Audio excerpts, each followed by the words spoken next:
ദേശീയതയുടെ പേരിൽ, രാജ്യസ്നേഹത്തിന്റെ പേരിൽ ഈ രാജ്യത്തെ മുസ്ലിങ്ങളെയും അതേപോലെയുള്ള മറ്റ് പിന്നോക്ക വിഭാഗങ്ങളെയും അതേപോലെയുള്ള അധസ്ഥിത വിഭാഗങ്ങളെയും എല്ലാം ദേശീയതയുടെ നിർവചനത്തിന് പുറത്തു നിർത്തിക്കൊണ്ട് അവരെ അടിച്ചമർത്താൻ ശ്രമിക്കുമ്പോൾ നമ്മൾ ഒരു കാര്യം ഓർക്കണം. ഈ ദേശീയവാദം എന്നാ ഉണ്ടായത്? ഇന്ത്യ എന്ന് പറയുന്ന ഈ ആശയം സംഘപരിവാറിനെ സംബന്ധിച്ചിടത്തോളം എന്നാണ് ഇന്ത്യ എന്ന് പറയുന്ന ആശയം ഉണ്ടായത്? 47 മുമ്പ് പോലും നമ്മൾ രാജ്യത്ത് നാട്ടുരാജാക്കന്മാരാ, നാടുവാഴികളാ. ചാതുപണ്യം അനുസരിച്ച് നമ്മുടെ തിരുവിതാംകൂർ ഭരിച്ചത് ഹിന്ദുരാഷ്ട്ര നിയമം അനുസരിച്ചാണ്. ഈ തിരുവിതാംകൂർ ഒരു ഹിന്ദുരാഷ്ട്രമായിരുന്നു. നേപ്പാൾ ഹിന്ദുരാഷ്ട്രമാണെങ്കിൽ തിരുവിതാംകൂർ ഹിന്ദുരാഷ്ട്രമായിരുന്നു. ഹിന്ദു രാജാക്കന്മാർ ആരാ? സവർണരായ രാജാക്കന്മാർ. ഈ സവർണ രാജാക്കന്മാർക്ക് തിരുവിതാംകൂറിൽ അധികാരത്തിലേക്ക് വരാൻ നേരം ഇവിടെ ഒരു പ്രതിസന്ധി ഉണ്ടായി. എന്താ പ്രതിസന്ധി? രാജാവാകണമെങ്കിൽ ഇന്ത്യയുടെ ചാതുർവർണ്ണ്യ വ്യവസ്ഥ അനുസരിച്ച് ഒരാൾ ക്ഷത്രിയനാകണം. ക്ഷത്രിയൻ മാത്രമേ ഭരിക്കാൻ പറ്റുകയുള്ളൂ. കാരണം എന്താ? മനുഷ്യനെ ദൈവം സൃഷ്ടിച്ചു എന്ന് ലോകം വിശ്വസിക്കുന്നു. ബൈബിൾ ക്രൈസ്തവരുടെ മതമാണ്. അത് പറയുന്ന മതഗ്രന്ഥമാണ്. അത് പറയുന്നത് എല്ലാ മനുഷ്യരെയും സൃഷ്ടിച്ചത് ആദമിൽ നിന്നും അവയിൽ നിന്നുമാണ്. അതുകൊണ്ട് ഒരേ ആണിൽ നിന്നും പെണ്ണിൽ നിന്നും, ഒരേ മാതാവിൽ നിന്നും പിതാവിൽ നിന്നുമാണ് എന്ന് പറഞ്ഞാൽ സമത്വത്തിൽ അധിഷ്ഠിതമായ ഒരു സൃഷ്ടി സങ്കല്പത്തെ കുറിച്ചാണ് ബൈബിൾ പറയുന്നത്, ക്രിസ്തുമതം പറയുന്നത്. അതിനേക്കാൾ എത്രയോ ശക്തമായ സൃഷ്ടിയെക്കുറിച്ച്, മനുഷ്യ സൃഷ്ടിയെക്കുറിച്ച് ഉദാത്തമായ സങ്കല്പമാണ് ഇസ്ലാം മുന്നോട്ട് വെക്കുന്നത്. അല്ലയോ മനുഷ്യരെ, നിങ്ങളെ ഒരേ ആണിൽ നിന്നും പെണ്ണിൽ നിന്നുമാണ് സൃഷ്ടിച്ചത്. ഗോത്രങ്ങളും വർഗങ്ങളുമായി തിരിച്ചത് പരസ്പരം തിരിച്ചറിയാനാണ് എന്ന് പറയുന്ന ഒരു ദർശനം. നേരെ മറിച്ച് ഇന്ത്യക്കകത്ത് അങ്ങനല്ല. മനുഷ്യനുണ്ടായത് ഇങ്ങനെ ഒരേ ആണിൽ നിന്നും പെണ്ണിൽ നിന്നും സമസൃഷ്ടിയായിട്ടല്ല. ഇന്ത്യയുടെ വേദങ്ങൾ എഴുതിയ ബ്രാഹ്മണ പുരോഹിതന്മാർ അവർ ഋഗ്വേദത്തിനകത്ത് 3000 കൊല്ലം പഴക്കമുള്ള ഋഗ്വേദത്തിലെ പുരുഷ സൂക്തം 90-ാം മണ്ഡലത്തിൽ അന്ന് എഴുതി വെച്ചു. എങ്ങനെ? ബ്രഹ്മാവാണ് മനുഷ്യനെ ഉണ്ടാക്കിയത്. അയാളുടെ മുഖത്തൂന്ന് ബ്രാഹ്മണനും, നെഞ്ചത്തൂന്ന് ക്ഷത്രിയനും, നാഭിയിൽ നിന്ന് വൈശ്യനും, അവസാനത്തെ അവയവമായ പാദത്തിൽ നിന്ന് ശൂദ്രനും. ശൂദ്രൻ എന്ന് പറഞ്ഞാൽ കേരളത്തിൽ ആരാണ് എന്നറിയണമെങ്കിൽ 1891 മലയാളി മെമ്മോറിയൽ ഉണ്ട്. ആ മലയാളി മെമ്മോറിയലിന്റെ നിവേദനമുണ്ട്. ആ നിവേദനം കൊടുത്തപ്പോൾ അതിനകത്തൊരു ഡിമാൻഡ് ഉണ്ട്. എന്താണ് ആ ഡിമാൻഡ്? അത് NSS ആവശ്യപ്പെടുകയാണ്. എന്താ ആവശ്യപ്പെട്ടത്? മന്നത്വത്തിനാവന്റെ ഡിമാൻഡാണ്. അന്നത്തെ ഡിമാൻഡ് എന്ന് പറയുന്നത്, ഞങ്ങളെ ശൂദ്രന്മാരെന്ന് വിളിച്ച് ആക്ഷേപിക്കരുത്, പകരം ഞങ്ങളെ നായർ എന്ന അഭിമാന സൂചകമായി അഭിസംബോധന ചെയ്യണമെന്നാണ്. അപ്പൊ ശൂദ്രൻ എന്ന് ഞങ്ങളെ വിളിക്കരുത് എന്ന് മന്നത്വത്തിനാവൻ നിവേദനത്തിലൂടെ ആവശ്യപ്പെട്ടുവെങ്കിൽ ആരാണ് ശൂദ്രന്മാർ? കേരളത്തിലെ നായന്മാരാണ്, നായർ സമുദായമാണ്. ആ ശൂദ്രന്മാരുടെ ഗതി എന്തായിരുന്നു? അതുകൊണ്ട് ഇവിടെ ആ ശൂദ്രന്മാരിൽ നിന്നാണ് രാജാക്കന്മാരുണ്ടായത്. കാരണം ഇവിടെ ക്ഷത്രിയരില്ലായിരുന്നു. ക്ഷത്രിയരില്ലാത്തത് എന്തുകൊണ്ടാണെന്ന് ചോദിച്ചാൽ അതിന്റെ ഉത്തരം വൈകുന്നേരത്ത് ഹിന്ദു വീടുകളിൽ, ഭവനങ്ങളിൽ ഇപ്പോഴും കീർത്തനം ചൊല്ലുമ്പോൾ അവർ പ്രാർത്ഥിക്കുന്ന ഒരു പ്രാർത്ഥനയുണ്ട്.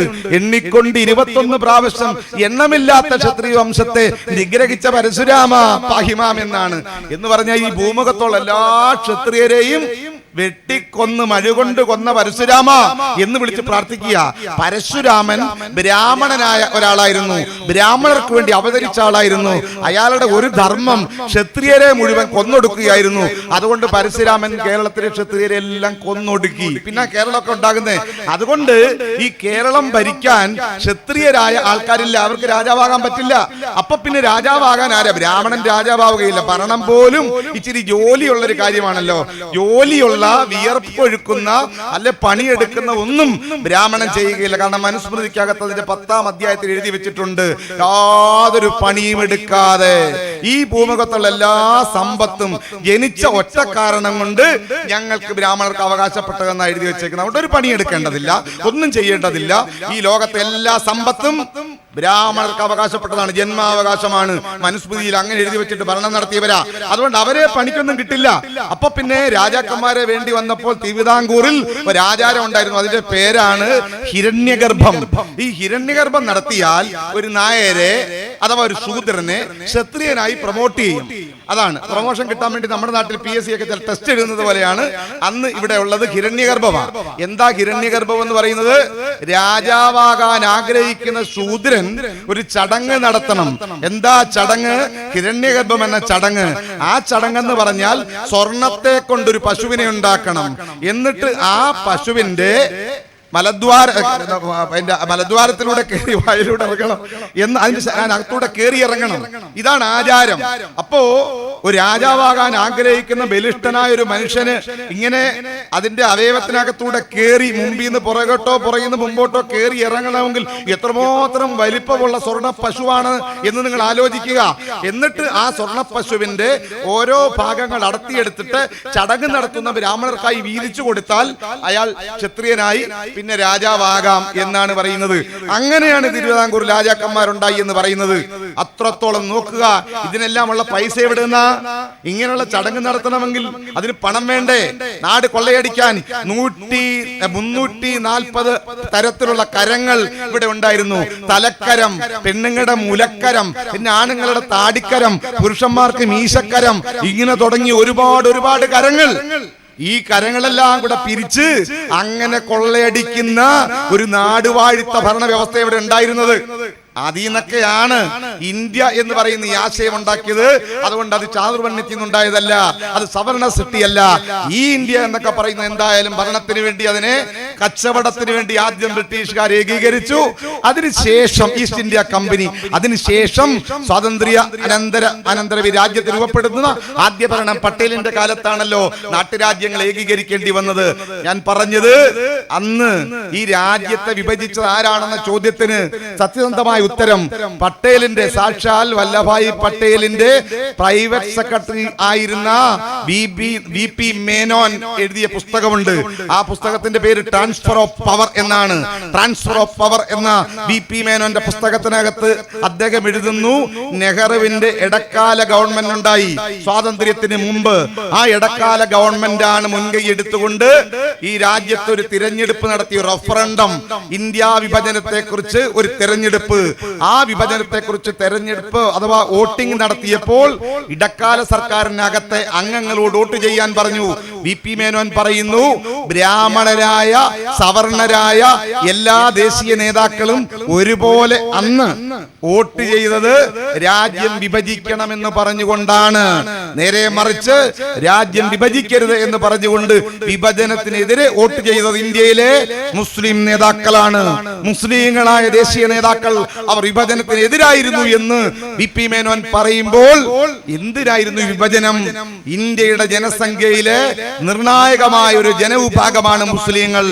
ആ മുസ്ലിം സമുദായവും അതേപോലെ ഇന്ത്യക്കകത്തെ മറ്റ് ഒരു വലിയ വിഭാഗമായ ഇന്ത്യയിലെ ദലിതുകൾ, ഡോക്ടർ അംബേദ്കർ നേതൃത്വം കൊടുക്കുന്ന ഈ രാജ്യത്തെ ലക്ഷക്കണക്കിന് വരുന്ന, കോടിക്കണക്കിന് വരുന്ന ദലിത് വിഭാഗങ്ങൾ, പിന്നീട് EV രാമസ്വാമി നായ്ക്കർ നേതൃത്വം കൊടുത്ത ഇന്ത്യ രാജ്യത്തെ പിന്നോക്ക വിഭാഗങ്ങൾ, അങ്ങനെ ഒരു നീക്കമുണ്ടായിരുന്നു. 1937 അങ്ങ് തമിഴ്നാട് മദ്രാസിൽ വെച്ച് ഒരു വലിയ സമ്മേളനം വിളിച്ചുകൂട്ടി. അതിൽ ഡോക്ടർ അംബേദ്കർ പങ്കെടുക്കുന്നുണ്ട്, ജിന്ന പങ്കെടുക്കുന്നുണ്ട്, പെരിയാർ EV രാമസ്വാമി നായ്ക്കർ പങ്കെടുക്കുന്നുണ്ട്. അവരൊന്നിച്ചു കൂടിക്കൊണ്ട് അവിഭക്ത ഇന്ത്യക്ക് വേണ്ടി ഒരു ഭരണഘടന എഴുതുന്നതിനെ കുറിച്ചുള്ള ആലോചന നടത്തിയെന്നത് ചരിത്രത്തിന്റെ ഭാഗമാണ്. അപ്പോൾ ഈ രാജ്യത്തെ ബ്രാഹ്മണർ മനസ്സിലാക്കിയ ഒരു കാര്യമുണ്ട്. ഇന്ത്യയിലെ ഈ ഭൂരിപക്ഷം വരുന്ന, കാരണം ഇന്ത്യ എന്ന് പറയുന്നത് വ്യത്യസ്ത മതങ്ങളും വ്യത്യസ്ത സമുദായങ്ങളും ഒക്കെ ഉള്ള ഒരു ബഹുസ്വരമായ ഒരു രാജ്യം, ഒരു ഭൂപ്രദേശമാണ്. അതുകൊണ്ട് ഈ രാജ്യത്തെ സമാനമായ സാമൂഹ്യ സ്വഭാവമുള്ള, സമാനതകളുടെ പേരിൽ യോജിച്ചു നിൽക്കാൻ കഴിയുന്ന മുസ്ലിങ്ങളും അവരോടൊപ്പം ഈ രാജ്യത്തെ പിന്നോക്ക ദളിത് വിഭാഗങ്ങളും കൂടി കൈകോർത്ത് പിടിച്ചാൽ ഇന്ത്യ രാജ്യത്ത് രൂപം കൊള്ളുന്ന ഒരു ഭരണകൂടം എന്ന് പറയുന്നത്, അതിന് ചക്രം തിരിക്കുന്നത് മറ്റാരുമായിരിക്കില്ല, ഇന്ത്യയുടെ സ്വാതന്ത്ര്യത്തിന് വേണ്ടി പോരാടുന്ന ഇന്ത്യ രാജ്യത്തിന്റെ ചരിത്രത്തിൽ ചരിത്രപരമായ അസ്തിത്വമുള്ള തദ്ദേശീയരായ യഥാർത്ഥ ഇന്ത്യൻ വംശജരായ ഒരു ബഹുജന വിഭാഗത്തിന്റെ ഭരണം ഈ രാജ്യത്ത് പുലരും. ജാതി വ്യവസ്ഥയ്ക്ക് പുറത്തു നിൽക്കുന്ന ഒരു ജനത ഇന്ത്യ രാജ്യത്തെ അധികാരത്തിന്റെ അകത്തളങ്ങളിലേക്ക് വരുമെന്ന് മനസ്സിലാക്കിയ സാഹചര്യത്തിലാണ് ഈ മുസ്ലിം പോപ്പുലേഷനെ, അവരുടെ രാഷ്ട്രീയമായ വെല്ലുവിളിയെ, ത്രട്ടിനെ നമുക്ക് വിഭജിക്കേണ്ടതുണ്ട്. അതുകൊണ്ട് ഇന്ത്യയുടെ രാഷ്ട്ര ശരീരത്തിൽ നിന്ന് മുസ്ലിം എന്നൊരു സമുദായത്തെ ആംബ്യൂട്ട് ചെയ്താൽ, വെട്ടിമുറിച്ചാൽ, അങ്ങനെ സ്വാതന്ത്ര്യാനന്തര ഇന്ത്യ സ്വന്തമാക്കാനുള്ള ബ്രാഹ്മണ അജണ്ടയ്ക്ക് അത് സഹായകരമാണ് എന്നതുകൊണ്ട് ബ്രിട്ടീഷുകാരെക്കാൾ അധികം ഇത് മുറിച്ചതിന്റെ ഉത്തരവാദിത്വം ഇന്ത്യയിലെ ഈ സവർണ ഫാഷിസ്റ്റുകൾ ഉണ്ടല്ലോ ഇന്ന്, അവരുടെ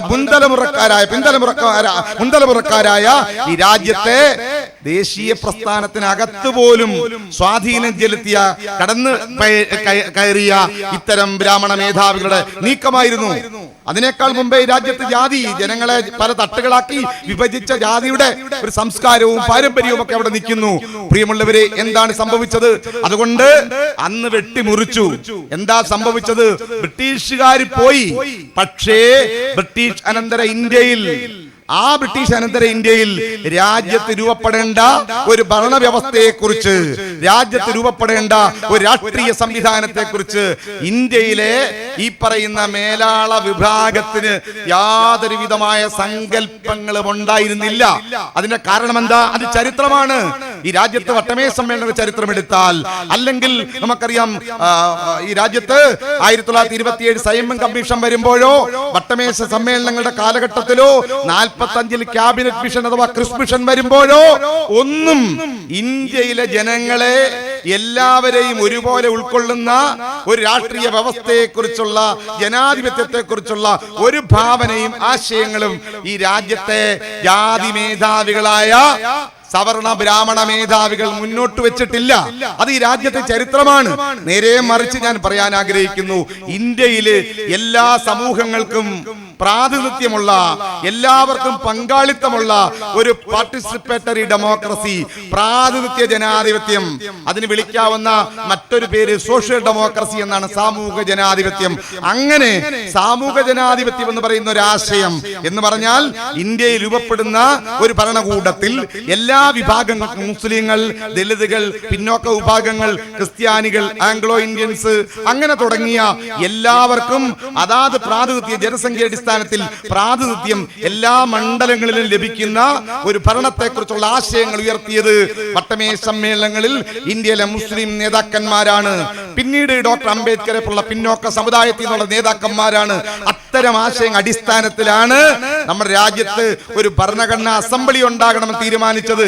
അല്ലായിരുന്നു എങ്കിൽ പണ്ട് 35 അങ്ങോട്ട് കഴിഞ്ഞപ്പോൾ ജവഹർലാൽ നെഹ്റുവിന്റെ പിതാവ് മോട്ടിലാൽ നെഹ്റു ഒരു ഭരണഘടന എഴുതിയുണ്ടാക്കി. മോഡൽ കോൺസ്റ്റിറ്റ്യൂഷൻ എന്നാണ് അതിന് പറയുന്നത്. ആ ഭരണഘടനയ്ക്കകത്ത് ദളിതുകൾക്കും മുസ്ലിങ്ങൾക്കും ഒരു പ്രാതിനിധ്യവും ഉറപ്പുകൊടുത്തിരുന്നില്ല. വോട്ടാവകാശം അടക്കമുള്ള രാഷ്ട്രീയ അവകാശം ഈ രാജ്യത്തെ ദളിതുകൾക്കോ ന്യൂനപക്ഷങ്ങൾക്കോ വകവെച്ചു കൊടുക്കാൻ ഈ രാജ്യത്തെ സവർണ ബോധം തയ്യാറായിരുന്നില്ല. അത് നിരാകരിച്ചു. പിന്നീടാണ് ഈ പറയുന്നത് പോലെ ഇന്ത്യയിലെ പിന്നോക്കക്കാർ ആവശ്യപ്പെട്ട, ദളിതുകൾ ആവശ്യപ്പെട്ട, ഡോക്ടർ അംബേദ്കർ ആവശ്യപ്പെട്ട, അതേപോലെ അങ്ങനെയുള്ള നേതാക്കൾ ആവശ്യപ്പെട്ടതുപോലെ ഭരണഘടനാ അസംബ്ലി വരുന്നത്. ആ ഭരണഘടനാ അസംബ്ലിയിലേക്ക് പോലും ഡോക്ടർ അംബേദ്കറെ തെരഞ്ഞെടുക്കാൻ ഇന്ത്യയിലെ സവർണ തയ്യാറായില്ല എന്നുള്ള കാര്യം നിങ്ങൾ അറിയണം. ആരാ പിന്നെ തെരഞ്ഞെടുത്തത്? ബാബാസാഹേബ് BR അംബേദ്കറെ ബോംബെയിൽ നിന്ന് മത്സരിക്കാൻ ആഗ്രഹിച്ചിട്ട് അദ്ദേഹത്തിന് ഒരു സീറ്റ് പോലും കൊടുത്തില്ല. നേരെ മറിച്ച് അന്ന് മഹാനായ മുഹമ്മദ് അലി ജിന്ന ഡോക്ടർ അംബേദ്കറെ ക്ഷണിച്ചു. എന്താണ്? 1918 അന്നത്തെ മുസ്ലിം സമൂഹത്തിന് കിട്ടിയ ലക്നോ പാക്ട് പ്രകാരം കിട്ടിയ സംവരണ മണ്ഡലമുണ്ട്, അവിഭക്ത ബംഗാളിലെ മണ്ഡലം. ആ മണ്ഡലത്തിലേക്ക് ബാബാസാഹേബ് BR അംബേദ്കറെ ക്ഷണിച്ചു കൊണ്ടുപോയിട്ട് അവിടെയുള്ള മുസ്ലിം ലീഗിന്റെ പിന്തുണയോടുകൂടിയാണ് ഭരണഘടനാ അസംബ്ലിയിൽ ഡോക്ടർ അംബേദ്കർ വന്നത്. ഇന്ത്യൻ മുസ്ലിങ്ങൾ ഡോക്ടർ അംബേദ്കറെ പിന്തുണച്ചില്ലായിരുന്നു എങ്കിൽ ഇന്ത്യയുടെ ഭരണഘടനാ അസംബ്ലിയിലേക്ക് വരാൻ അദ്ദേഹത്തിന് കഴിയുമായിരുന്നില്ല. ഐവർ ജെന്നിസ് എന്ന ബ്രിട്ടീഷ് നിയമജ്ഞനെ പോയി കണ്ടിട്ട് ഇന്ത്യക്ക് ഭരണഘടന എഴുതി തരണമെന്നാണ് ഇന്ത്യയിലെ ബ്രാഹ്മണർ ആവശ്യപ്പെട്ടത്. ഐവർ ജെന്നിസ് പറഞ്ഞു, എന്നേക്കാൾ നിയമപാണ്ഡിത്യമുള്ള ഡോക്ടർ അംബേദ്കർ ഇന്ത്യയെ ജീവിച്ചിരിക്കുമ്പോൾ നിങ്ങൾ എന്നോട് പറയരുത് ഭരണഘടന എഴുതാനെന്ന് പറഞ്ഞ് മടക്കി അയച്ചു. എന്നിട്ടും അവസരം കൊടുത്തില്ല. അപ്പൊ ചരിത്രത്തിൽ ഈ പറയുന്ന പറയുന്ന മതേതരത്വവും ജനാധിപത്യവും അതേപോലെയുള്ള പൗരാവകാശങ്ങളും ഒക്കെ ഉറപ്പ് കൊടുക്കുന്ന ഈ ഭരണഘടന ഇന്ത്യക്ക് ഉണ്ടാകാൻ വേണ്ടിയുള്ള ആ ഭരണഘടനാ അസംബ്ലി ഉണ്ട്. ആ അസംബ്ലിയുടെ ഡ്രാഫ്റ്റിംഗ് കമ്മിറ്റി 7 പേരാണ്. ആ 7 പേരിൽ ഒരുവനായ ഡോക്ടർ അംബേദ്കറിന്റെ ചെയർമാനായി തെരഞ്ഞെടുത്തുകൊണ്ട് ഇന്ത്യ രാജ്യം എന്ന് ഉയർത്തിപ്പിടിക്കുന്ന ഒരേ ഒരു പുസ്തകമുണ്ടല്ലോ, സംഘപരിവാർ. ഈ നരേന്ദ്രമോദിയും അമിത്ഷായും RSSും ചേർന്നുകൊണ്ട് നമ്മുടെ രാജ്യത്തെ ഇല്ലായ്മ ചെയ്യുമ്പോൾ, വംശഹത്യയിലേക്ക് രാജ്യത്തെ നയിക്കുമ്പോൾ, ഫാഷിസം അടിച്ചേൽപ്പിക്കുമ്പോൾ ഇന്ത്യൻ ജനതയുടെ കയ്യിലുള്ള ഒരേ ഒരു പരിഹാരം, ഒരേ ഒരു മറുപടി ഇന്ത്യയുടെ ഭരണഘടനയാണ്. ആ ഭരണഘടന ഇന്ത്യക്ക് സംഭാവന ചെയ്യാൻ അംബേദ്കർക്ക് കരുത്തു കൊടുത്ത ഒരു സമുദായം മുസ്ലിം സമുദായമാണ്. അതുകൂടി ഈ രാജ്യത്തെ മുസ്ലിം വിരുദ്ധതയ്ക്ക് ഒരു കാരണമായിട്ടുണ്ടാകാം എന്ന് നമ്മൾ മനസ്സിലാക്കേണ്ടതുണ്ട്. പ്രിയമുള്ളവരെ, ഭരണഘടന വന്നു, നമ്മുടേതൊരു മതേതര ഭരണഘടനയാണ്. അത് വിശദമായി ഇവിടെ പ്രതിപാദിച്ചിട്ടുണ്ടാകാം. പക്ഷേ ആ മതേതര ഭരണഘടന, അതിന്റെ പ്രിയാമ്പിൾ വി ദ പീപ്പിൾ എന്നാ പറയുന്നത്. വി ദ ഹിന്ദുസ് എന്നല്ല, മുസ്ലിം എന്നല്ല, ക്രിസ്ത്യൻ എന്നല്ല, we the people of India എന്ന് തുടങ്ങുന്നു. ആ ഭരണഘടന 1-ാം ഭാഗം കഴിഞ്ഞ് 2ലേക്ക് വരുമ്പോൾ പൗരത്വം പറയുന്നുണ്ട്. അവിടെ മതം ഒരു മാനദണ്ഡമല്ല. കാരണം ഇന്ത്യ ഒരു മതേതരത്വ രാജ്യമാണ്. പൗരത്വത്തിന്റെ അടിസ്ഥാനം മതവിശ്വാസമല്ല. അതുകൊണ്ട് മതേതരമായ അടിസ്ഥാനമാണ്. ഇന്ത്യയിൽ ജനിച്ചു വളർന്ന ആരും ഇന്ത്യൻ പൗരന്മാരാണ്. നേരെ മറിച്ച് ആ ഭരണഘടന, അതേപോലെ മൗലികാവകാശങ്ങൾ, ഇവിടെ ഇന്ന് CAA വരുമ്പോൾ നമ്മൾ പറയുന്നു ഇത് ഭരണഘടനയ്ക്ക് എതിരാണ്. കാരണം ആർട്ടിക്കിൾ 14 കൃത്യമായി പറയുന്നു, നിയമത്തിന്റെ മുമ്പിൽ എല്ലാവരും തുല്യരാണ്. തുല്യമായ നിയമപരിരക്ഷയ്ക്ക് ഇന്ത്യയിലെ എല്ലാ പൗരന്മാരും അർഹരാണ് എന്ന് വരുമ്പോൾ അതിനെ മറികടന്നുകൊണ്ട് എങ്ങനെയാണ് നിയമം ഉണ്ടാക്കുക? ഈ CAA എന്ന് പറയുന്ന പൗരത്വ ഭേദഗതി നിയമം അതൊന്ന് വായിച്ചാൽ, അതിന് ടെക്സ്റ്റ് വായിച്ചാൽ എന്താണ് അതിന്റെ രൂപം? അങ്ങേയറ്റം ഗൂഢാലോചനയിലൂടെ തട്ടിയുണ്ടാക്കിയ ഒരു ജനാധിപത്യ ഭരണകൂടം രൂപം കൊടുക്കുന്ന ഒരു നിയമത്തിന്റെ ഏതെങ്കിലും തരത്തിലുള്ള ഒരു നിയമപരമായ ഭാഷയിലല്ല.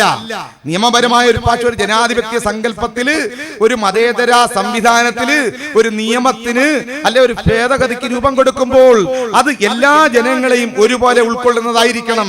നേരെ മറിച്ച് ഈ CAA വായിച്ചു കഴിഞ്ഞാലോ അത് അങ്ങേയറ്റം ജനാധിപത്യ വിരുദ്ധമായ ഒരു ഉള്ളടക്കമാണ്. അതിന്റെ ടെക്സ്റ്റ്, അതിന്റെ ക്രാഫ്റ്റ്, അതിന്റെ ഉള്ളടക്കം അതെല്ലാം ഭരണഘടനയ്ക്ക് വിരുദ്ധമായ ഒരു ഭാഷയിലാണ് അത് തയ്യാറാക്കിയിരിക്കുന്നത്. കാരണം ഇന്ത്യയിലെ ഏതാണ്ട് 200 ദശലക്ഷത്തിലധികം വരുന്ന മുസ്ലിം സമുദായത്തെ ഒഴിവാക്കി നിർത്തിയിട്ട് അവർക്ക് ബാധകമല്ലാത്ത മറ്റുള്ളവരെ, അമുസ്ലിം സമുദായങ്ങളെ മാത്രം നിരത്തിയിട്ട് അവർക്ക് മാത്രം പൗരത്വം ഉറപ്പ് കൊടുക്കുന്ന, അവർക്ക് പൗരത്വത്തിന്റെ കാര്യത്തിൽ ഇളവ് കൊടുക്കുന്ന, മുസ്ലിം അല്ലാത്തവർ എവിടുന്ന് വന്നാലും ഇവർ പറയുന്നത് പോലെ പാകിസ്ഥാനിൽ നിന്നോ അഫ്ഗാനിസ്ഥാനോ ബംഗ്ലാദേശിൽ നിന്നോ വന്നോട്ടെ, തെളിവുകൾ വേണ്ട, രേഖകൾ വേണ്ട, അവർ അക്രമികളാണോ എന്ന് പരിശോധിക്കേണ്ടതില്ല.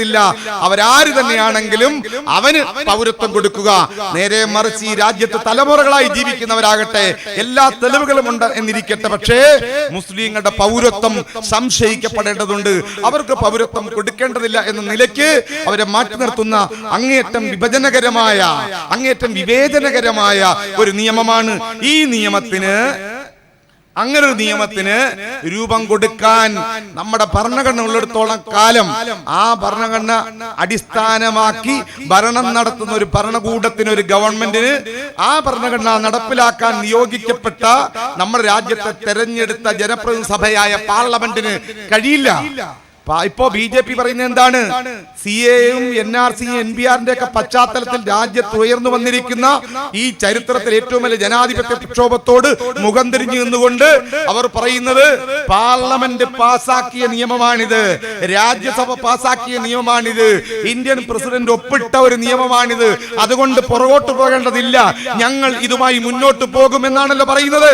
അങ്ങനെയാണെങ്കിൽ അങ്ങനെ പാർലമെന്റിന് ചെയ്യാൻ പറ്റുമോ? ഭരണഘടന അനുസരിച്ച് പാർലമെന്റിന് അങ്ങനെയുള്ള അമിതാധികാരമില്ല. കാരണം നമ്മുടെ ഇത് ഒരു ഫെഡറൽ സ്ട്രക്ചറാണ്. പാർലമെന്റ് രൂപം കൊടുക്കുന്ന ഒരു തീരുമാനം അല്ലെങ്കിൽ പാർലമെന്റ് രൂപം കൊടുക്കുന്ന ഒരു നിയമനിർമ്മാണം നമ്മുടെ രാജ്യത്തെ സംസ്ഥാന ഗവൺമെന്റുകൾ അംഗീകരിക്കണം. നമ്മുടെ രാജ്യത്തെ സംസ്ഥാന അസംബ്ലികളുടെ അംഗീകാരം ലഭിക്കണം. അപ്പോൾ മാത്രമേ അത് വാലിഡ് ആവുകയുള്ളൂ. ഭരണഘടനാപരമായി നമ്മുടെ രാജ്യത്തെ 11ഓളം സ്റ്റേറ്റ് ഗവൺമെന്റുകൾ അവർ പറഞ്ഞിരിക്കുന്നു, ഇത് ഞങ്ങൾ അംഗീകരിക്കുകയില്ല, ഈ നിയമം അംഗീകരിക്കുകയില്ല. അംഗീകരിക്കില്ല എന്ന് പറഞ്ഞിരിക്കുന്നു. അതിനെതിരെ നമ്മുടെ രാജ്യത്തെ പല സംസ്ഥാനങ്ങളും, കേരളം ഉൾപ്പെടെ, പഞ്ചാബ് ഉൾപ്പെടെ ഈ നമ്മുടെ രാജ്യത്ത് അവർ പ്രമേയം പാസാക്കിയിരിക്കുന്നു. അങ്ങനെയുള്ള രാജ്യത്ത് മൊത്തം പറഞ്ഞാൽ BJP-യോടൊപ്പം ചേർന്ന് നിന്ന് ഭരിക്കുന്ന NDA-യുടെ ഘടകകക്ഷികൾ ഉൾപ്പെടെ 15ഓളം സംസ്ഥാന ഗവൺമെന്റുകൾ ഈ CAA-ക്ക് എതിരാണെങ്കിൽ ഇത് പാർലമെന്റ് തീരുമാനിച്ചു എന്ന് പറഞ്ഞുകൊണ്ട് അടിച്ചേൽപ്പിക്കാൻ പറ്റില്ല. അത് അംഗീകരിക്കാനുള്ള ബാധ്യത ഈ രാജ്യത്തെ പൗരന്മാർക്കില്ല. അതാണ് ഫെഡറൽ സ്ട്രക്ചർ. മറ്റൊന്ന്, ഭരണഘടനയുടെ പാർട്ട് 2, ഞാൻ മുമ്പേ പറഞ്ഞതുപോലെ പൗരത്വത്തെ കുറിച്ച് പറയുന്ന എല്ലാ വകുപ്പുകൾക്കും അനുച്ഛേദങ്ങൾക്കും ഇത് എതിരാണ്. പാർട്ട് 3-ലെ മൗലികാവകാശങ്ങൾക്ക് ഇത് എതിരാണ്. പാർട്ട് 4-ലെ നിർദ്ദേശക തത്വങ്ങൾക്കെതിരാണ്. എല്ലാ അർത്ഥത്തിലും ഭരണഘടനയ്ക്കെതിരായ ഒരു നിയമനിർമ്മാണമാണ്. അത് നിലനിൽക്കുകയില്ല. സത്യത്തിൽ സുപ്രീം കോടതി അവരുടെ മുമ്പിൽ എത്തിയപ്പോഴേ ഈ തള്ളിക്കളയേണ്ടതായിരുന്നു. കാരണം സുപ്രീം കോടതി ഭരണഘടന സംരക്ഷിക്കാൻ ബാധ്യസ്ഥമാണ്. ഭരണഘടനയിൽ നിന്ന് ഭരണകൂടം വ്യതിചലിച്ചാൽ പോലും നിലപാടെടുത്ത് തിരുത്താനുള്ള ഉത്തരവാദിത്വം നമ്മുടെ രാജ്യത്തെ പരമോന്നത നീതിപീഠത്തിനുണ്ട്. ഭരണഘടനയ്ക്ക് കവലിരിക്കുന്ന ഒരു ഏജൻസിയാണ് നമ്മുടെ രാജ്യത്തെ ജുഡീഷ്യറി എന്ന് പറയുന്നത്. പക്ഷേ ഇന്ത്യയുടെ ജുഡീഷ്യറി പോലും ഇപ്പോൾ കാലിടറുകയാണ്. ആ ജുഡീഷ്യറിയിൽ നിന്ന് പോലും ഇന്ത്യക്ക് നീതി ലഭിക്കുന്നില്ല. ബാബരി മസ്ജിദിന്റെ കാര്യത്തിൽ നമുക്ക് അത് മനസ്സിലായി. 450 വർഷക്കാലം ഇന്ത്യൻ മുസ്ലിങ്ങൾ ആരാധിച്ച ഒരാരാധനാ കേന്ദ്രം ബാബരി മസ്ജിദ്, അത് ഈ രാജ്യത്തെ വർഗീയവാദികൾ ഇടിച്ചു പൊളിച്ചു, അവർ തകർത്ത് തരിപ്പണമാക്കി. ആ കേസ് ഈ രാജ്യം നിലവിലിരിക്കുമ്പോൾ 2 സമുദായങ്ങൾ തമ്മിലുള്ള തർക്കത്തിൽ സുപ്രീം കോടതി വിധി വരുമ്പോൾ നമ്മൾ വിചാരിച്ചത് എന്താണ്? പള്ളി പൊളിച്ചത് ക്രിമിനൽ കുറ്റമാണ്, തെറ്റാണ് എന്ന് പറഞ്ഞ അതേ കോടതി അവസാനം അത് പൊളിച്ച വർഗീയ പ്രാന്തന്മാരുടെ കയ്യിലേക്ക് ആ പള്ളി നിന്ന ഭൂമി വിട്ടുകൊടുക്കുകയാണ്. അമ്പലം പണിയാൻ ഒരു ജനാധിപത്യ രാജ്യത്ത് ഒരു ഗവൺമെന്റിന്റെയോ അതുമല്ലെങ്കിൽ ജനാധിപത്യത്തെ സംരക്ഷിക്കേണ്ട ഒരു ജുഡീഷ്യറിയുടെയോ കോടതിയുടെയോ ഉത്തരവാദിത്തമാണോ ഒരു മതസ്ഥാപനം പണിയാൻ ഭൂമി കൊടുക്കുക എന്ന് പറയുന്നത്? ആ മതസ്ഥാപനം ഉണ്ടാക്കാൻ ട്രസ്റ്റ് ഉണ്ടാക്കുക എന്ന് പറയുന്നത്? ഇപ്പോൾ ആ ട്രസ്റ്റിൽ ബാബരി മസ്ജിദ് തകർത്ത കേസിലെ പ്രതികൾ ഇപ്പോൾ ഈ രാജ്യത്ത് രാമക്ഷേത്രത്തിന്റെ ട്രസ്റ്റിനകത്ത് അംഗങ്ങളാകുമ്പോൾ എന്ത് നീതിയാണ് ലഭിക്കുന്നത്? അതുകൊണ്ട് സുപ്രീം കോടതിയിൽ നിന്ന് നീതി ലഭിച്ചില്ല. നീതിരഹിതമായ ഇന്ത്യയുടെ മതേതര മനസ്സാക്ഷി ആഗ്രഹിച്ച വിധിയല്ല സുപ്രീം കോടതിയിൽ നിന്ന് വന്നത്. ഇന്ത്യയുടെ മതേതര ബോധത്തെ കെടുത്തുന്ന, വേദനിപ്പിക്കുന്ന, ഭരണഘടനയുടെ അന്തസത്തയ്ക്ക് നിരക്കാത്ത ഒരു വിധി പ്രസ്താവനയാണ് സുപ്രീം കോടതിയിൽ നിന്ന് ബാബരി മസ്ജിദിന്റെ കാര്യത്തിൽ വന്നത്. അങ്ങനെയുള്ള ഒരു കോടതി ഈ വിഷയത്തിൽ അഭിപ്രായം പറഞ്ഞപ്പോൾ അത് റദ്ദു ചെയ്യും എന്ന് നമ്മൾ വിചാരിച്ചു, അത് നീട്ടിവെക്കും എന്ന് നമ്മൾ വിചാരിച്ചു. ഇന്ത്യയുടെ തെരുവുകൾ മുഴുവൻ പ്രക്ഷോഭിക്കുമ്പോൾ ഈ രാജ്യത്തെ സ്ത്രീകൾ, യുവജനങ്ങൾ, വിദ്യാർത്ഥികൾ, സാധാരണക്കാർ ആയിരക്കണക്കിന് ഷഹീൻ ബാഗുകൾ ഈ രാജ്യത്ത് രൂപപ്പെടുമ്പോൾ പലപ്പോഴും കോടതി പറഞ്ഞ ഒരു കാര്യമുണ്ട്: വിധി പറയുമ്പോൾ ബഹുജന വികാരം, പൊതുവികാരം ഞങ്ങൾ മാനിക്കുന്നു എന്ന്. വിശ്വാസത്തെ മാനിക്കുക, പൊതുവികാരത്തെ മാനിക്കുക. അങ്ങനെയാണെങ്കിൽ ഈ രാജ്യത്തെ കോടിക്കണക്കിന് ജനങ്ങൾ കഴിഞ്ഞ 2 മാസക്കാലത്ത് അധികമായി ഇന്ത്യയുടെ തെരുവുകളിൽ ഇറങ്ങുന്നതുകൊണ്ട് നടത്തുന്ന ലോകം കണ്ട ഏറ്റവും വലിയ ജനാധിപത്യ പ്രക്ഷോഭമല്ലേ ഇത്? ഈ വികാരം കണക്കിലെടുക്കാൻ കോടതിക്ക് ബാധ്യതയില്ലേ? എന്തുകൊണ്ട് കോടതി ആ നിലയ്ക്ക് ഈ നിയമത്തെ യഥാർത്ഥത്തിൽ അന്ന് റദ്ദു ചെയ്യേണ്ടതായിരുന്നു? ഇനി വിശാല ബെഞ്ചിന് നമ്മൾ കാത്തിരിക്കുകയാണ്, കോൺസ്റ്റിറ്റ്യൂഷണൽ ബെഞ്ചിന് കാത്തിരിക്കുകയാണ്. അങ്ങനെ കാത്തിരുന്നാലും ഒരു കാര്യം ഞാൻ പറയാൻ ആഗ്രഹിക്കുന്നു: CAA-യുടെ കാര്യത്തിൽ സുപ്രീം കോടതിയിൽ നിന്ന് നമ്മൾ പ്രതീക്ഷിക്കുന്ന വിധി ഇപ്പോഴും നമുക്ക് പ്രതീക്ഷയുണ്ട്. ഇപ്പോഴും നമ്മൾ കാത്തിരിക്കുന്നു. നീതിപീഠം ജനങ്ങൾക്ക് വേണ്ടി ഇടപെടും. ചിലപ്പോഴൊക്കെ ഇടപെട്ടിട്ടുണ്ട്. ഇപ്പോൾ നമുക്കറിയാം, ഈ ഷാഹിൻബാഗിനെ ഒഴിപ്പിക്കണം. ഷാഹിൻബാഗിലെ സമരം, സ്ത്രീകൾ നടത്തുന്ന സമരം, രാപകലില്ലാത്ത സമരം, അത് മാർഗതടസ്സം ഉണ്ടാക്കുന്നു എന്ന് അങ്ങനെയുള്ള ആക്ഷേപങ്ങൾ ഉന്നയിച്ചു. യഥാർത്ഥത്തിൽ മാർഗതടസ്സം ഉണ്ടാക്കിയത് പോലീസാണ് എന്ന കാര്യം നമുക്കറിയാം. എങ്കിലും അത് സുപ്രീം കോടതിയുടെ മുമ്പിൽ വന്നപ്പോൾ സുപ്രീം കോടതി 2 അഭിഭാഷകരെ വിട്ട് ഷാഹിൻബാഗിൽ സമരം ചെയ്യുന്ന സമര നേതാക്കളോട് ചർച്ച നടത്താൻ വിട്ടു. അവർ അവരെന്താ പറഞ്ഞത്? മാർഗതടസ്സം ഉണ്ടാക്കുന്നു, യാത്രക്കാർക്ക് തടസ്സമുണ്ടാക്കുന്നു എന്ന് പറയുന്നത് പരിഹരിക്കാൻ പരമോന്നത നീതിപീഠം നിങ്ങളെ 2 സുപ്രീം കോടതി വക്കീലന്മാരെ ഇങ്ങോട്ട് പറഞ്ഞയക്കുമ്പോൾ ഞങ്ങളുടെ വികാരം നിങ്ങൾ മനസ്സിലാക്കണ്ടേ? ഇവിടെ ജനിച്ചു വളർന്ന തലമുറകളായി രാജ്യത്ത് ജീവിക്കുന്ന ഞങ്ങളുടെ പൗരത്വം റദ്ദു ചെയ്യപ്പെടുമ്പോൾ ആ പൗരത്വത്തെ കുറിച്ച് നിങ്ങൾക്ക് ഉത്കണ്ഠയില്ലേ? ഞങ്ങളുടെ ഇല്ലാതാക്കപ്പെടുന്ന, ഇന്ത്യക്കാരല്ലാതായി മാറുന്ന, ഇന്ത്യയിൽ നിന്ന് പുറത്താകുന്ന, ഇന്ത്യക്കകത്ത് ഡിറ്റൻഷൻ ക്യാമ്പുകളിലേക്ക് പോകേണ്ടി വരുന്ന ഒരു വലിയ ദുരന്തത്തിന്റെ മുമ്പിലാണ് ഞങ്ങൾ ജീവിക്കുന്നത്. അതിനെക്കുറിച്ചല്ലേ കോടതി ഉത്കണ്ഠപ്പെടേണ്ടത്? അല്പമാത്രം മാർഗദർശനം ഉണ്ടാക്കുമ്പോൾ അതാണ് വലിയ കാര്യം നിങ്ങൾ പറയുന്നു.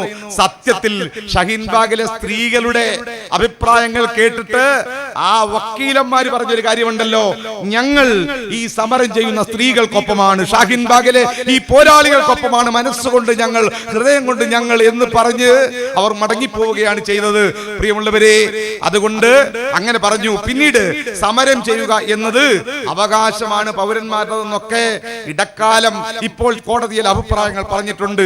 അതുകൊണ്ട് നമ്മൾ വിചാരിക്കുന്നു കോടതി അവസാനം പറയും ഈ സംഘപരിവാറിനെതിരെ ഈ നിയമം രാജ്യദ്രോഹമാണ്, ഈ നിയമം ഭരണഘടനാ വിരുദ്ധമാണെന്ന് പറഞ്ഞുകൊണ്ട് ഇതെല്ലാം ഇല്ലാതാക്കുന്ന, ക്യാൻസൽ ചെയ്യുന്ന ഒരു വിധി വരുമെന്നാണ് നമ്മൾ വിചാരിക്കുന്നത്. അങ്ങനെയല്ല എങ്കിൽ ഞാൻ പറയുന്നു, സുപ്രീം കോടതി പോലെ ഒരു വിധി വരുമ്പോൾ ആ വിധി ഭരണഘടനയുടെ ബേസിക് സ്ട്രക്ചറിനെ റെസ്പെക്ട് ചെയ്യണം. ഭരണഘടനയുടെ ബേസിക് സ്ട്രക്ചർ എന്ന് പറയുന്നത്, അടിസ്ഥാന ഘടന എന്ന് പറയുന്നത് മതേതരത്വത്തിൽ അധിഷ്ഠിതമായ ഒരു ഭരണഘടനയാണ്. അതുകൊണ്ട് ഈ മതേതര അധിഷ്ഠിതമായ ബേസിക് സ്ട്രക്ചറിന് നിരക്കാത്ത ഒരു വിധി പ്രസ്താവിക്കാൻ കഴിയില്ല സുപ്രീം കോടതിക്ക്. രണ്ട്, അതിന്റെ മൗലികാവകാശങ്ങൾക്ക് നിരക്കാത്ത ഒരു വിധി അത് വരാൻ സാധ്യമല്ല. അതുകൊണ്ട് ഈ ഭരണഘടന ആണ് സുപ്രീം കോടതി അംഗീകരിക്കുന്നതെങ്കിൽ അന്തിമ വിധി ഇന്ത്യയിലെ ജനങ്ങൾക്ക് അനുകൂലമായിരിക്കും, അന്തിമ വിധി നമുക്ക് അനുകൂലമായിരിക്കും. അതല്ല ആ വിധി സംഘപരിവാറിന് വേണ്ടിയുള്ള വിധിയാണെങ്കിൽ, അമിത്ഷായ്ക്ക് വേണ്ടിയുള്ള വിധിയാണെങ്കിൽ, നരേന്ദ്രമോദിക്ക് വേണ്ടിയുള്ള വിധിയാണെങ്കിൽ, ഭരണഘടനയ്ക്കെതിരായ അത്തരം ഒരു വിധിയെ അംഗീകരിക്കാനുള്ള ബാധ്യത ഇന്ത്യ രാജ്യത്തെ പൗരന്മാർക്കില്ല എന്ന് പറയാൻ ഞാൻ ആഗ്രഹിക്കുന്നു. അതിന്റെ അപ്പുറത്തേക്ക് ഈ പോരാട്ടവുമായി നമുക്ക് മുന്നോട്ട് പോകേണ്ടി വരും. അതുകൊണ്ട് പ്രിയമുള്ളവരെ, ഇന്ത്യയെ സംബന്ധിച്ചിടത്തോളം നമ്മുടെ സ്വാതന്ത്ര്യം പൊരുതി വാങ്ങിയ ഒരു സ്വാതന്ത്ര്യമാണ്. ഒരുപാട് പോരാട്ടങ്ങളുടെ ചരിത്രമുണ്ട്. ഇവിടെ വിശദീകരിച്ചു അത്തരം സ്വാതന്ത്ര്യ പോരാട്ടങ്ങൾ. ഇന്ന് ഇന്ത്യൻ മുസ്ലിങ്ങൾക്ക് പൗരത്വം അത് സംശയിക്കണം, പൗരത്വം കൊടുക്കരുത് എന്ന് പറയുന്നവരുണ്ടല്ലോ. പൗരത്വത്തിന് തെളിവ് കൊടുക്കണമെന്ന് പറയുന്നവർ, പൗരത്വത്തിന് ഒരു തെളിവും ആരുടെ മുമ്പിൽ കൊടുക്കേണ്ടതില്ല. ഇവിടെ ജനിച്ചു വളർന്നത് കൊണ്ട് തന്നെ നമ്മളെല്ലാവരും പൗരന്മാരാണ്. പക്ഷേ ആ പൗരത്വം തെളിയിക്കണമെന്ന് പറയുന്നവർക്ക് ഇന്ത്യയുടെ ദേശീയതയിൽ യാതൊരു പങ്കുമില്ല. ഇന്ത്യയുടെ ഭരണഘടന അംഗീകരിക്കുന്ന, അതിന്റെ സമത്വം, സാഹോദര്യം, സ്വാതന്ത്ര്യം, നീതി തുടങ്ങിയ സങ്കല്പങ്ങളെ അംഗീകരിക്കുന്നവരാണ് യഥാർത്ഥ ദേശസ്നേഹികൾ. ഇന്ത്യയിലെ സംഘപരിവാർ ഒരു കാലത്തും ഇന്ത്യയുടെ ഭരണഘടന അംഗീകരിച്ചിട്ടില്ല. ഇപ്പോഴും അവർ ഭരണഘടനാ ശില്പിയായ ഡോക്ടർ അംബേദ്കറെ ആക്ഷേപിക്കുന്നവരാണ്. അന്ന് ഗോൾവാൾക്കർ പറഞ്ഞു, ഇത് അത്ര നല്ല ഭരണഘടനയൊന്നുമല്ല, ഇവിടെ വേണ്ടത് മനുസ്മൃതിയാണ്. ആ മനുസ്മൃതിയെ പോലുള്ള കാര്യങ്ങളോ വേദങ്ങൾക്കകത്ത് പറഞ്ഞ കാര്യങ്ങളോ ഒന്നും ഇതിനകത്തില്ല എന്ന് അന്നേ അവർ പറഞ്ഞു. അതാ കാര്യം. അങ്ങനെയാണെങ്കിൽ ഇപ്പോഴും പറയുന്നു. ഗുജറാത്തിലെ സ്പീക്കർ ഈ അടുത്ത ദിവസം പറഞ്ഞൊരു കാര്യമാണ്. എന്താ പറഞ്ഞത്? അയാൾ 2-3 മാസം മുമ്പ് പറഞ്ഞു, ഇന്ത്യൻ ഭരണഘടന എഴുതിയത് അംബേദ്കർ ഒന്നുമല്ല, അതൊരു ബ്രാഹ്മണൻ എഴുതിയതാണ്, പച്ചക്കള്ളം. ബി.എൻ. റാവു എഴുതിയത്. ബി.എൻ. റാവു എന്താ എഴുതിയത് അറിയില്ല. ഭരണഘടനാ അസംബ്ലിയുടെ ചരിത്രത്തിൽ ബി.എൻ. റാവു പരാമർശിക്കുന്നത് ഒരു പിയൂണിന്റെയോ ക്ലർക്കിന്റെയോ ജോലി ചെയ്ത് സഹായിയായിട്ട് നിന്നിട്ടുണ്ട്. അദ്ദേഹം അസംബ്ലി അംഗമായിരുന്നില്ല, ഡ്രാഫ്റ്റിംഗ് കമ്മിറ്റിയിൽ ഉണ്ടായിരുന്നില്ല. അത് പോകട്ടെ. അപ്പോൾ ഭരണഘടനാ ശില്പി അംഗീകരിച്ചിട്ടില്ല, ഭരണഘടന അംഗീകരിച്ചിട്ടില്ല.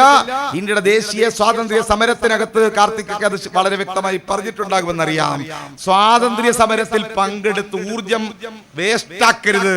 സ്വാതന്ത്ര്യ സമരത്തിൽ പങ്കെടുത്ത് നിങ്ങൾ വെറുതെ നിങ്ങളുടെ ഊർജം പാഴാക്കരുത്. നമുക്ക് ഹിന്ദുരാഷ്ട്രം ഉണ്ടാക്കണം. അതായിരുന്നു ഈ രാജ്യത്ത് RSSകാർ പറഞ്ഞത്, അവരുടെ ചെറുപ്പക്കാരോട് പറഞ്ഞത്. വട്ടമേ സമ്മേളനത്തിൽ പങ്കെടുത്തിട്ട് മൂഞ്ചെ എന്ന അവരുടെ നേതാവ് മടങ്ങി വന്നത് ഇറ്റലിയിലൂടെയാ. ഇറ്റലി ചെന്ന് മുസോളിനിയെ കണ്ടു. തിരിച്ച് ഇന്ത്യ വന്ന അയാളുടെ ഡയറി കുറിപ്പുകൾക്കകത്ത് എഴുതുക, മുസോളിനിയെ പോലെ, ഹിറ്റ്ലറെ പോലെയുള്ള ഒരു ഏകാധിപതി, ഹിന്ദുമത വിശ്വാസിയായ, ഹിന്ദുത്വത്തെ ഏറ്റെടുക്കാൻ കഴിയുന്ന ഒരു ഏകാധിപതിയാണ് ഇന്ത്യക്ക് ആവശ്യം. അങ്ങനെ ഒരു ഏകാധിപതിയെ കിട്ടുന്നിടത്തോളം നമ്മൾ വിശ്രമമില്ലാതെ പണിയെടുത്തുകൊണ്ടേയിരിക്കും. അങ്ങനെ 100 വർഷക്കാലം പണിയെടുത്തപ്പോൾ അവർക്ക് ഒരേകാധിപതിക്ക് പകരം 2 പേരെ കിട്ടി, ഇരട്ടകളെ. ഒന്ന് നമുക്കറിയാം മോഡിയെ, പിന്നെ ഇപ്പോ ചങ്കായ അമിത്ഷായെ. 2 ഏകാധിപതികളെ കിട്ടി. അവരെ വെച്ചുകൊണ്ട് ഈ കോട്ട്, വില കൂടിയ കോട്ടുമൊക്കെ മോഡിക്ക് മേടിച്ചു കൊടുത്ത് വലിയ വിദ്യാഭ്യാസവും യോഗ്യതയും സർട്ടിഫിക്കറ്റുകളൊന്നും ഇല്ലെങ്കിലും ലോകം മുഴുവൻ കറങ്ങി നടക്കാൻ ഉള്ള അവസരം കൊടുത്തതിന് മോഡി തിരിച്ചു കൊടുക്കേണ്ട ഒരു പ്രത്യുപകാരമുണ്ട്. അതെന്താ? ആദ്യം 5 കൊല്ലം, ഈ 5 കൊല്ലം കൊണ്ട് മോഡിയെ കൊണ്ട് ഒരുപാട് കാര്യങ്ങൾ ചെയ്തു. ഈ ജനാധിപത്യത്തിന്റെ അടിസ്ഥാനങ്ങളായ ജനാധിപത്യ സ്ഥാപനങ്ങൾ, കോൺസ്റ്റിറ്റ്യൂഷണൽ ആയിട്ടുള്ള സ്ഥാപനങ്ങളെല്ലാം തകർത്തു. റിസർവ് ബാങ്ക് ഓഫ് ഇന്ത്യയെ ഏതാണ്ട് ഒരു പരുവമാക്കി, അതിന്റെ കഴുത്ത് ജരിച്ചു, കരുതൽ ധനം എടുത്തു, അതിനെ ഏതാണ്ട് തൊലച്ചു. പ്ലാനിംഗ് കമ്മീഷൻ പൂട്ടിക്കെട്ടി, UGC ഇല്ലാതാക്കി, വിദ്യാഭ്യാസം തൊലച്ചു. ഈ രാജ്യത്തെ മതേതര അന്തരീക്ഷത്തെ തകർത്തുകൊണ്ട് എല്ലാം നിയമങ്ങൾ ഭീകര നിയമങ്ങളാക്കി മാറ്റി. അങ്ങനെ സമ്പദ്ഘടനയുടെ നട്ടലൊടിച്ച് ഈ രാജ്യത്തിന്റെ ജനാധിപത്യത്തിന്റെ ഈ അടിസ്ഥാനങ്ങളെല്ലാം 5 കൊല്ലം കൊണ്ട് മോഡി വളരെ കൃത്യമായി തകർത്തു. എന്തിനാ? ഇത് ഫാഷിസത്തിലേക്കുള്ള ഈ പറയുന്ന സംഘപരിവാറിന്റെ സമഗ്രാധിപത്യത്തിന് വഴിയൊരുക്കാനാണ് 5 കൊല്ലം ഉപയോഗിച്ചത്. അപ്പോഴേ തുടങ്ങി. പശുവിന്റെ പേരിൽ മുഹമ്മദ് അഖിലാഖ് മുതൽ ജുനൈദ് വരെ 40 പേരെ ഈ രാജ്യത്ത് തല്ലിക്കൊന്നു. ആൾക്കൂട്ട കൊലകൾ, ദളിതുകളെ അടിച്ചമർത്താൻ വളരെ ഭീകരമായ അട്രോസിറ്റീസ് ആക്ടിൽ വെള്ളം ചേർത്തു ഈ രാജ്യത്ത്. അങ്ങനെ ചെയ്തിട്ടാണ് ഇപ്പോ 2ാം ഊഴം വന്നപ്പോൾ പ്രത്യക്ഷമായ ഹിന്ദുരാഷ്ട്ര പ്രഖ്യാപനമാണ്. അത് ഈ 100 കൊല്ലം RSS രൂപം കൊണ്ട് 100 കൊല്ലം അങ്ങോട്ട് തികയുമ്പോൾ, അവർക്ക് 2025 വരുമ്പോൾ അപ്പോൾ ഹിന്ദുരാഷ്ട്രം സ്ഥാപിച്ചേ അടങ്ങുകയുള്ളൂ. അതിനുവേണ്ടിയുള്ള അവസാനത്തെ നീക്കങ്ങളാണ് അത്. ആ ജോലിയാണ് മോഡിക്ക് ചെയ്തു കൊടുത്തിട്ട് മോഡിക്ക് ഏർപ്പെടുത്തിയിരിക്കുന്നത്. അതാണിപ്പോൾ നടക്കുന്നത് ഈ രാജ്യത്ത്. അതുകൊണ്ട് സംഘപരിവാർ ഈ രാജ്യത്ത് അവർക്ക് ജനാധിപത്യം ഇല്ലാതാക്കണം, മതേതരത്വം ഇല്ലാതാക്കണം, ഭരണഘടന പോലും ഇനി മാറ്റിവെക്കണം. മാറ്റിവെച്ചുകൊണ്ടുള്ള നീക്കമാണ് ഈ രാജ്യത്ത് നടക്കുന്നത്.